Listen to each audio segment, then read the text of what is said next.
أرجوك فأعود إلى سيد محمود الشناوي. لك تعقيب سيد محمود، تفضل.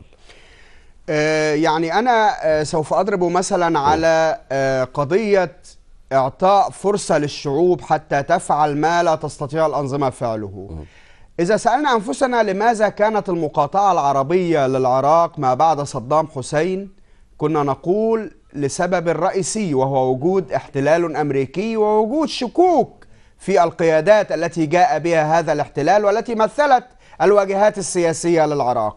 إذا كان القادة قد أعلنوا ذلك وتركوا مجالا للشعب العراقي والشعوب الأخرى لتتواصل، ربما كانت الجليد قد ذاب. هذا التل الجليدي الذي بني بين العراق والدول العربية ربما كان قد ذاب، وأنهينا حالة الفرقة والانقسام التي استمرت سنوات اكتوى فيها العراق بنيران الإرهاب والطائفية والتدخلات الأجنبية، وصارت أرضه ساحة لتصفية الصراعات.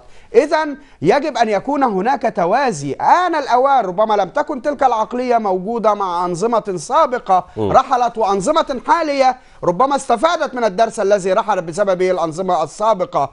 لم تكن تلك العقلية موجودة. الآن وبعد نجاح الشعوب في تغيير مستقبلها والإمساك بزمام الأمور في بلادها دون الاستناد إلى قوة تنظيمية، آن لتلك الشعوب أن تتحرك بشكل أكثر حرية وأكثر قوة حتى تؤثر في المجتمع العربي أولا والمجتمع الإسلامي، ثم بعد ذلك في المجتمع الدولي بشكل عام، عندما يعلم أننا قوة واحدة شعوبا وأنظمة ترفض أي تدخل أجنبي ولا تدعو أبدا ولا تسمح لأي نوع من الفرقة بناء على أسس تم وضعها اقتصاديا سياسيا أمنيا اجتماعيا. نعم. أعود إليك سيد